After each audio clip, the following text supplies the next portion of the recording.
ఐదేళ్ల పాలనలో రాష్ట్రాన్ని జగన్ సర్వనాశనం చేశారని వైఎస్సార్ జిల్లా జమ్మలమడుగు ఎమ్మెల్యే ఆదినారాయణ రెడ్డి విమర్శించారు. ముద్దనూరు మండలం మాదన్నగారిపల్లిలో ఆదినారాయణ రెడ్డి, టీడీపీ ఇన్ఛార్జ్ భూపేష్ రెడ్డి అధికారులు కలిసి రైతులతో ముఖాముఖి నిర్వహించారు. బామికొండ నుంచి దక్షిణ కాలువకు పనులు పూర్తి చేసి రైతులకు నీరందించడమే తమ లక్ష్యమని ఎమ్మెల్యే తెలిపారు. జగన్ మతి భ్రమించి మాట్లాడుతున్నారని, త్వరలోనే ఆయన జైలుకెళ్లడం ఖాయమని చెప్పారు. సొంత నియోజకవర్గం పులివెందులకు కూడా జగన్ తాగునీరు ఇవ్వలేదని మండిపడ్డారు. అసలు అందరినీ జైలుకు పంపుతా అధికారులను పంపుతా వాళ్ళని అంటాడు.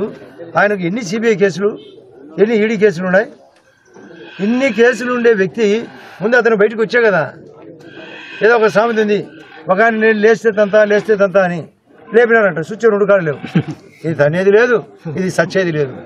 అతని పరిస్థితి అది. ఏం చేసినాడు ఈ రాష్ట్రానికి? మీరే ఎర్రగుంట్లలో మీరందరూ పనిచేస్తున్నారు. టిడికో హౌస్కు ఏం చేసినాడు?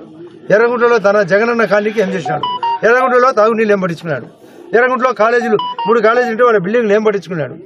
ఈ వామికొండ యొక్క ప్రాజెక్టు యొక్క పని ఏం పట్టించుకున్నాడు? సిపిఎస్ అతనికి తెలియదా? కరెంట్ ఏం పట్టించుకున్నాడు? అమరావతి బ్రేక్ కొడతాడు, పోలవరం బ్రేక్ కొడతాడు, రైల్వే జోన్ వైజాగ్ బ్రేక్ కొడతాడు. స్టీల్ ఫ్యాక్టరీ కోసం, వైజాగ్ స్టీల్ ఫ్యాక్టరీ కోసం చిన్న ప్రయత్నం చేయడు. ఏ పని చేయడు.